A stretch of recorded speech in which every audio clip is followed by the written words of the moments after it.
Bonjour à tous, je suis Sandrine Gouraud, énergéticienne et thérapeute holistique, certifiée notamment en hypnose régressive, en coaching de l'état d'esprit, mais aussi en PNL. Dans ma vie d'avant, j'étais assistante de direction, et puis un jour, au bout de 16 ans, j'ai tout quitté. Tout quitté pour suivre ma voie, mon chemin, ma passion, être énergéticienne. Ce métier passion me permet de vous accompagner, aujourd'hui, dans la libération émotionnelle de vos blessures, grâce aux nombreux soins énergétiques de reprogrammation présents sur mon site sandrinegouraud.com, abordant ainsi chaque thème sous 3 angles différents mais très complémentaires. Structure vibratoire, c'est-à-dire vos énergies, le conscient et l'inconscient, pour des changements visibles et concrets. Ce qui me motive au quotidien, c'est de vous montrer que tout peut être changé et éclairer ainsi le chemin pour avancer vers la vie que vous vous êtes toujours souhaité. Et c'est exactement ce que je vous partage à travers tous mes différents contenus, que ce soit sur mon compte Instagram Sandy Moi Oui, ma chaîne YouTube Sandrine Gouraud, ce podcast ou mon site internet. Je vous souhaite une très belle écoute de ce podcast.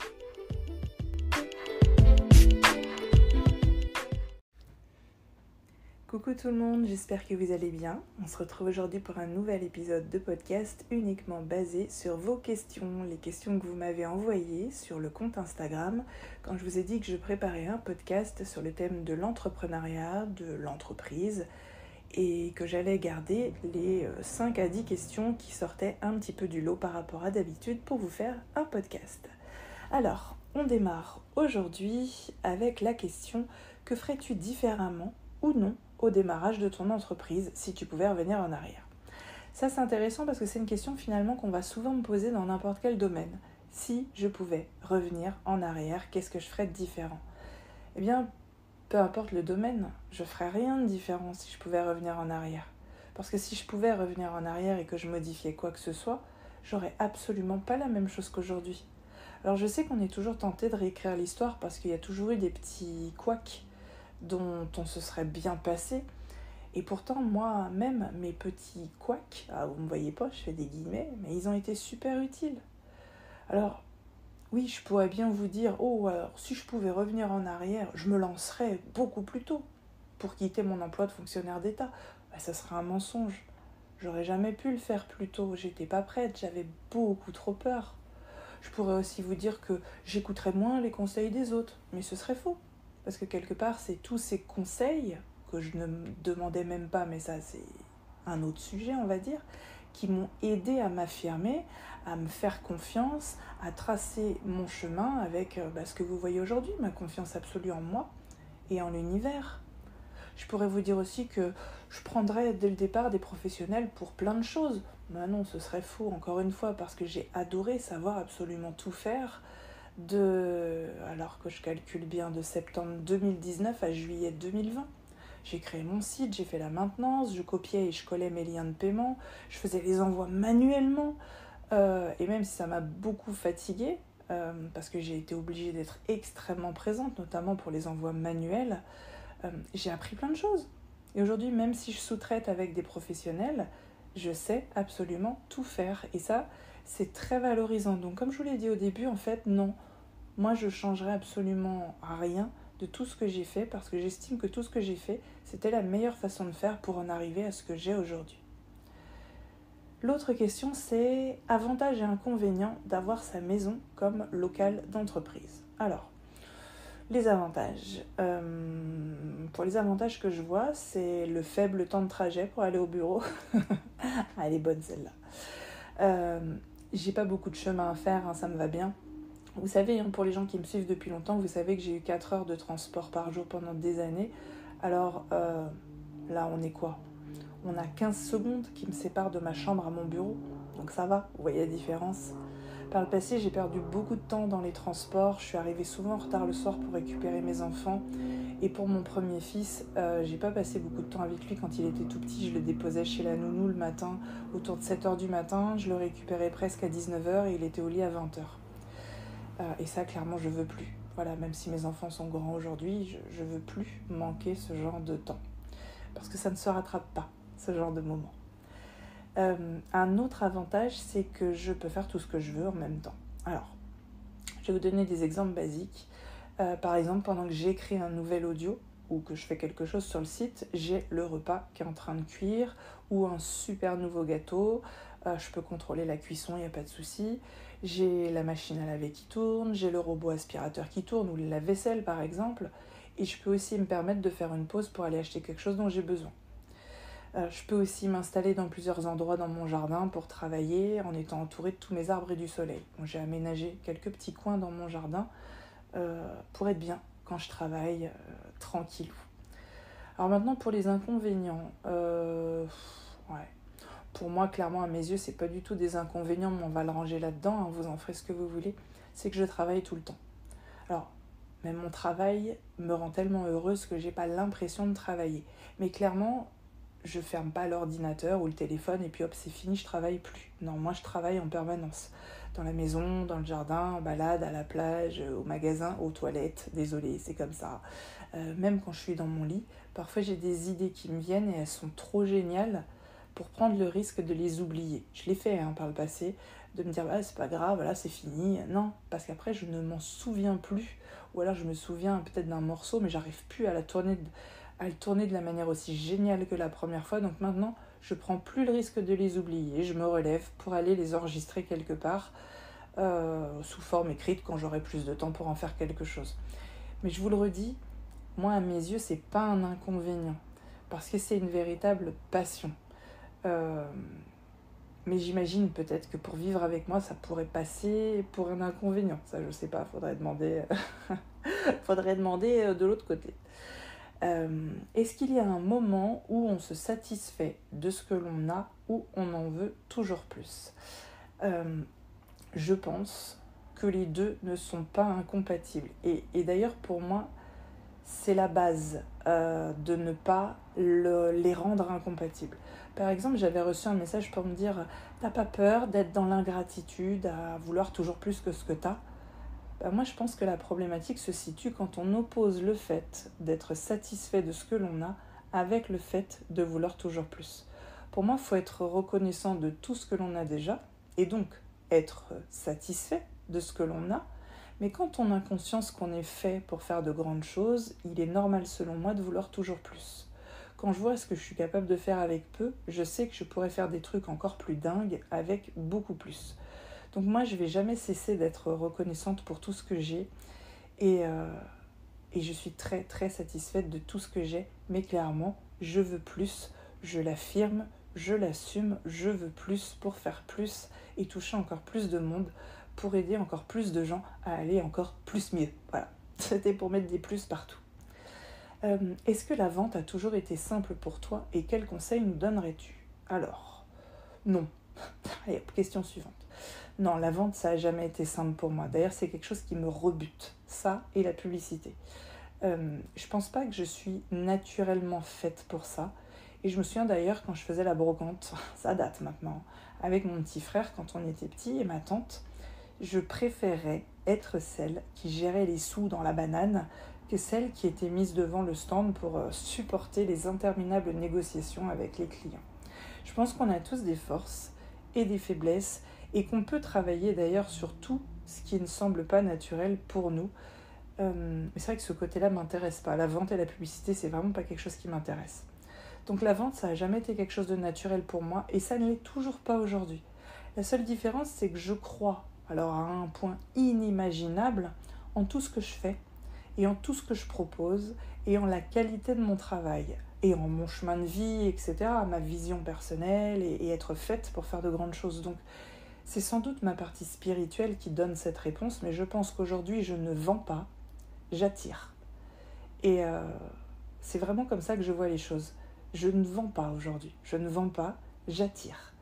Par mon énergie, par ma façon d'être, par ma confiance dans la qualité de mon travail, par la qualité de mon travail, je me répands et j'attire à moi les gens qui ont besoin de ce que j'ai à proposer. C'est comme ça que je vois les choses aujourd'hui et ça me va parfaitement. Alors pour la seconde partie de la question, si j'avais des conseils à vous donner pour vous vendre, ça irait dans la juste continuité de ce que je viens de vous dire. Je dirais qu'il faut avoir confiance en vous, il faut avoir confiance en la qualité de ce que vous proposez et ouais, je vous entends d'ici. Si vous pensez que c'est banal, parce que je sais quand on répond ce genre de choses, c'est banal, t'es gentil. Des conseils pour vendre, il faut avoir confiance en moi et en la qualité de ce que je propose. Ouais, mais croyez-moi, je peux vous garantir que généralement les gens ne croient pas tant que ça en eux, ni en ce qu'ils font. Ils pensent toujours qu'ils sont un numéro noyé parmi tant d'autres, ils ont le syndrome de l'imposteur, ils pensent que si quelqu'un a sorti une idée similaire, c'est fichu, vous pouvez plus le faire. Donc vous voyez, donc c'est pas banal. On peut pas,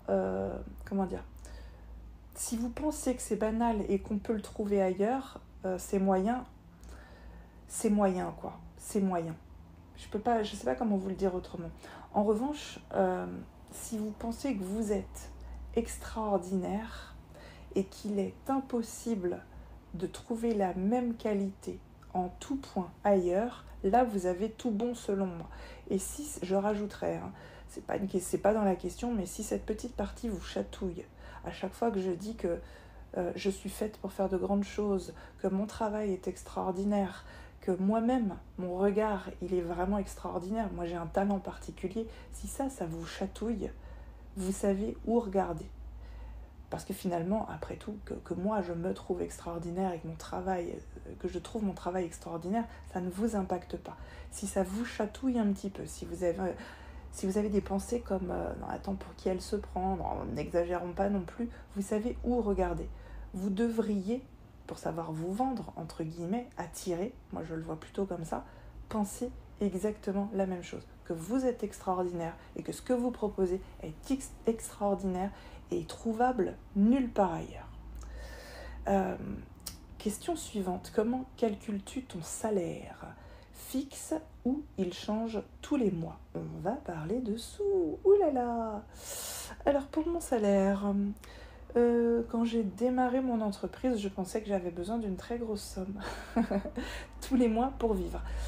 Alors que en fait, dans mon ancien travail, j'avais un peu moins et je m'en sortais et je m'étais mis dans la tête qu'il avait falloir plus. Une fois installée dans la réalité des choses, je me suis aperçue que j'avais besoin de moins, puisque j'avais plus la même vie. J'avais pas les heures de transport, je mangeais plus la même chose, j'avais plus les mêmes sorties, plus les mêmes besoins. Donc en fait, j'avais plus le même besoin financier. Donc au début, je me suis versée de très très gros salaires, quasiment la totalité de ce que je gagnais, parce que j'avais des projets, notamment acheter une maison. Et mettre en place la qualité de ma nouvelle vie, qui me permet aujourd'hui de la vivre, tout simplement. Et puis à partir de novembre 2021, quand j'ai réussi à payer tout ça, je suis rentrée dans ce que moi j'ai appelé un rythme de croisière, dans lequel j'ai commencé à me verser un salaire fixe, pour lequel je me laisse la liberté de le modifier tous les mois, si j'avais besoin pour une raison en particulier, mais pour l'instant ça reste fixe, tous les premiers du mois. Je fais un virement de mon compte pro vers mon compte perso et je le fais moi-même. Le reste, je le laisse à la comptable, mais moi j'adore la symbolique de me verser mon salaire moi-même. Maintenant, j'aborde le salaire de manière plutôt prévisionnelle, c'est-à-dire que je ne me verse plus la totalité de ce que je gagne. J'ai de l'avance sur le compte pro, même si, si ça devait s'arrêter du jour au lendemain, j'ai de quoi me verser un salaire pendant longtemps. Ça permet de rassurer la partie de moi qui a vécu dans la pauvreté toute sa vie.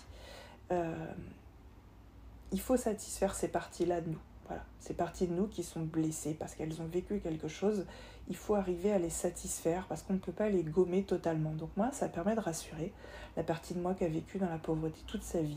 Je fais pas n'importe quoi avec l'argent et j'ai de quoi voir venir. Et c'est ce qui me permet une très très grande tranquillité d'esprit et justement de ne pas avoir, mais ni de près ni de loin, l'état d'esprit du manque. J'ai aussi un tableau Excel avec plein de formules grâce à mon super passé d'assistante de direction. Ouais, je sais faire ce genre de choses, je sais, vous êtes épatés. Et chaque jour ou tous les 2-3 jours selon ce que j'ai à faire, je rentre le chiffre d'affaires et cela me calcule ce qui me restera une fois que, on va le dire ou pas, une fois que les sangsues du gouvernement auront pris de quoi faire tourner le pays. Oh la vanne, vous avez compris, parce qu'il n'y a rien qui tourne. Bref, on a dit on ne donnait plus notre avis. Hein. Bon. Bref, et ça me permet aussi d'être tranquille en me disant, par exemple, aujourd'hui on est le 10 juin. Si je veux, si j'en ai envie, je peux me permettre de ne plus travailler pour le restant du mois et j'ai déjà un salaire confortable. Donc, tout ce que je fais à partir de maintenant, c'est du bonus. Et ça, c'est ma manière d'aborder les choses. J'aime le fait de réellement gagner de l'argent en fonction du travail que je fournis. Finalement, je peux choisir de faire un énorme chiffre d'affaires si je décide par exemple de remettre un soin collectif ou de proposer les services que tout le monde me demande, les services individuels qui sont toujours pris d'assaut et que je n'ai pas encore remis à disposition, je préfère le dire. Donc c'est moi qui détermine plus ou moins le chiffre d'affaires que je vais faire selon les services que j'ajoute en plus ou non. Comment savoir si on est capable de gérer son entreprise sans que ça prenne trop de place sur la vie de famille ?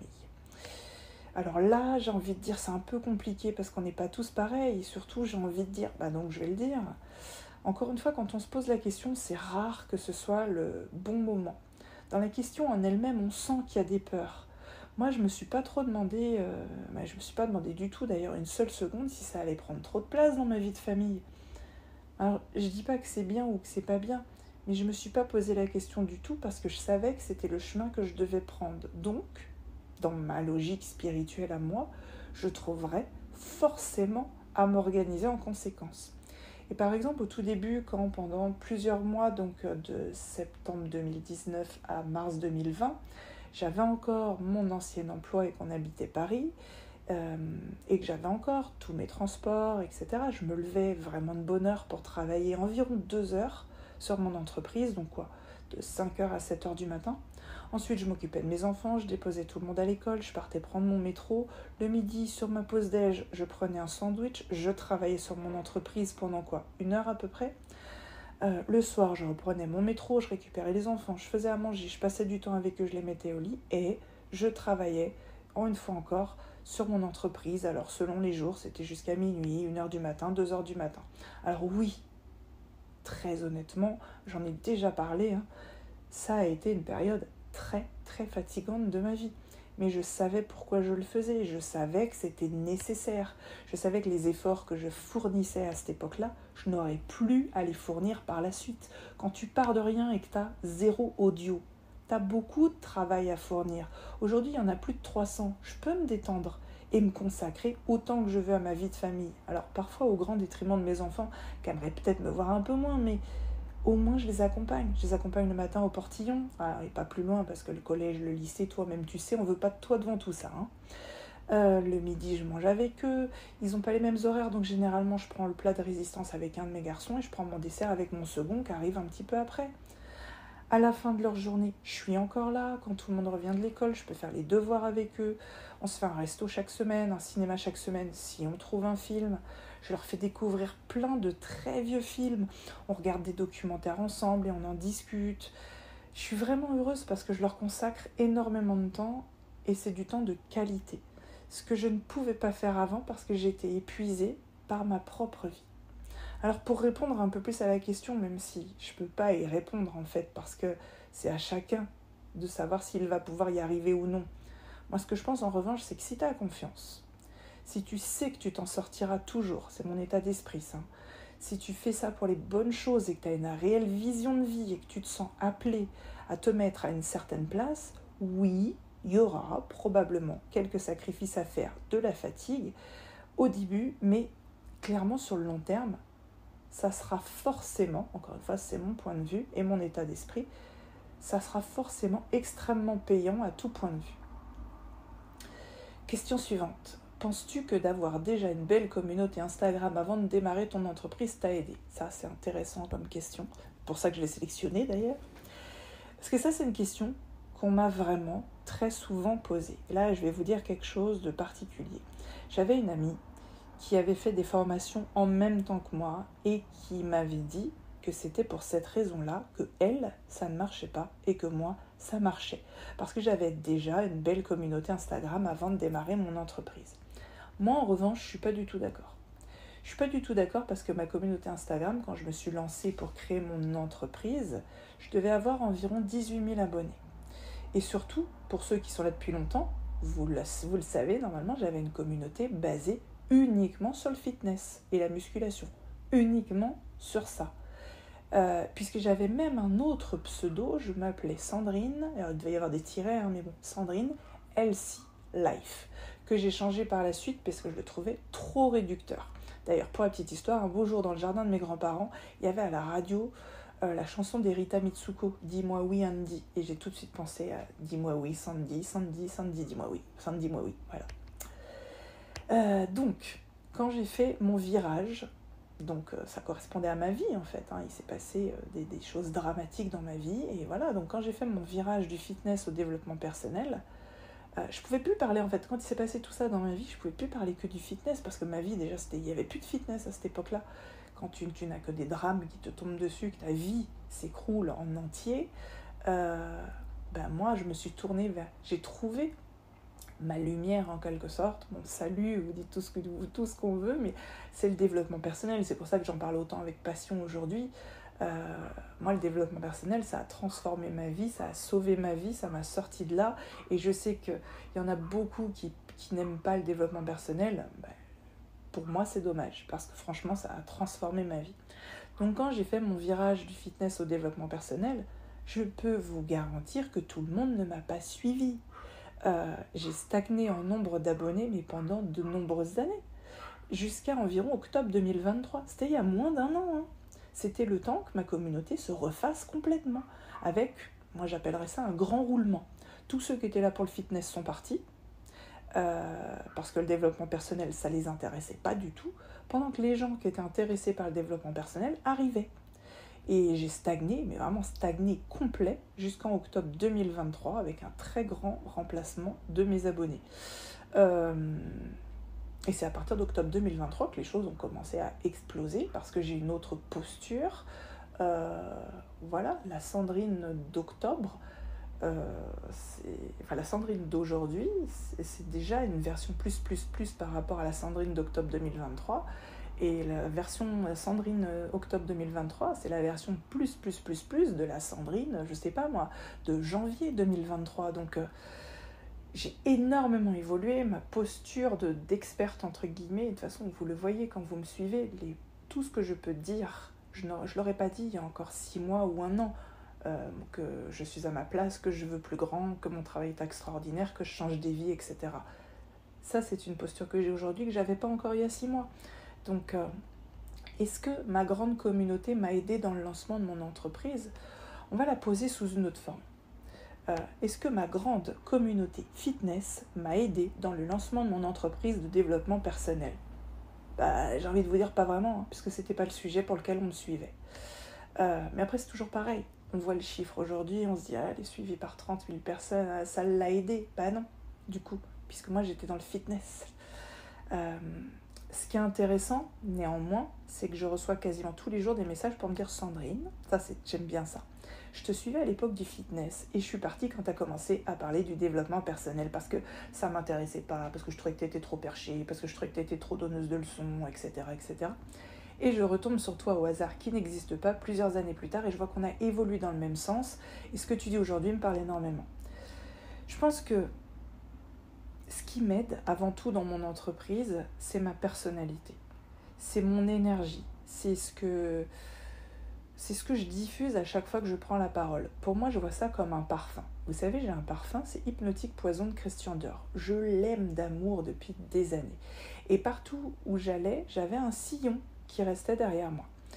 Je m'en souviens du jour où j'ai un copain que j'avais pas vu depuis longtemps qui m'avait envoyé un message pour dire « Sandrine, je viens de penser à toi, il y a quelqu'un qui vient de passer dans mon bureau, j'ai reconnu l'odeur en une fraction de seconde, c'était ton parfum. » Et je me suis dit « Ça, c'est le parfum de Sandrine. » Pour moi, les énergies, c'est exactement pareil. J'ai mon sillon énergétique, comme un parfum que je laisse derrière moi. C'est-à-dire que vous allez penser à moi même quand je ne suis pas là. Parce que ma présence, ce que je dis, l'impact que je crée, mon travail, est encore là après ma prise de parole ou ma présence. Donc vous allez encore penser à moi quand je ne suis pas là, vous allez avoir une problématique et vous allez vous dire je vais aller sur le site de Sandrine, ou je vais regarder le compte Instagram de Sandrine, ou je crois que il y en a beaucoup qui m'écrivent ça en ce moment, des fois je me demande que dirait Sandrine, que ferait Sandrine. En fait vous allez penser à moi même quand je ne suis pas là, grâce à tout ce que je dégage au quotidien. En d'autres termes, je fais en sorte de laisser une empreinte qui fait en sorte, bon ça fait 2 fois fait en sorte, mais tant pis, qu'on pense à moi et qu'on parle de moi même si je suis pas là. C'est le sillon énergétique que tu laisses après ton passage, c'est le même système que le parfum. Et ça, je le travaille bien entendu avec l'énergétique, puisque je vous rappelle que je bosse sur mon développement personnel et spirituel au moins 2 heures par jour depuis quasiment 2016. Il n'y a pas de secret, j'ai envie de dire. Une autre question. Est-ce qu'avant de te lancer, tu as fait un business model, un plan de développement ? Alors absolument pas. J'ai jamais fait ce genre de choses et je n'en vois pas l'utilité quand on a les croyances que j'ai. Donc je module, hein, vous voyez. Moi, je n'en vois pas l'utilité et ça a certainement une grande utilité pour plein de gens. Moi, j'en vois pas l'utilité quand on a les croyances que j'ai. C'est-à-dire que moi, dans mes croyances, je pense que quand tu te mets à ta place, les portes s'ouvrent. Je vous dis pas que c'est la vérité unique à absorber, mais c'est ma vérité à moi et c'est mes croyances. Quand j'ai décidé de tout quitter, je savais, sans aucune preuve, je le savais au fond de moi, que je me mettais à ma place. Et je savais que l'univers allait couvrir mes arrières. Pour moi, il était absolument impensable dans mon système de croyance, encore une fois j'insiste, que l'univers me pousse sur un chemin pour me faire souffrir ou me faire vivre quelque chose qui n'allait pas fonctionner. Donc, je n'ai pas fait le genre de choses que l'on fait souvent avant de lancer une entreprise, parce que moi j'ai tout basé sur l'énergétique. Ça semble toujours très mystérieux pour les gens, on a l'impression que c'est de la magie, mais pas du tout. Nous sommes de l'énergie, tout est de l'énergie autour de nous. Tu penses quelque chose, tu te le répètes suffisamment longtemps, ça va modifier ta réalité. Donc moi j'ai tout basé sur l'énergétique, et puis bon bah ça, on va pas refaire le truc, mais comme je vous le disais finalement dans la question précédente, parce que ça se rejoint. Je crois que c'est la dernière question. Comment se libérer de la peur de manquer et quitter son CDI pour bosser à temps plein sur sa boîte ? Déjà, à chaque fois qu'on me demande comment se libérer de quelque chose, je vous répondrai toujours en faisant un travail sur vous. Et j'ai conscience que c'est très souvent pas la réponse que vous vouliez entendre. Mais en vrai, il n'y a pas de formule magique. C'est pas en une petite phrase, même si je suis très douée pour dire des choses très impactantes, c'est quand même pas en une petite phrase que je vais pouvoir vous expliquer comment vous libérer chacun de manière unique, à titre personnel, de votre peur de manquer. Non, ça c'est quelque chose que vous arriverez à faire en faisant un travail sur vous. Quand on a la peur de manquer, on a la mentalité du manque, ce qui est donc l'exact opposé de la mentalité d'abondance. En général, on pense qu'il n'y en a pas assez pour tout le monde.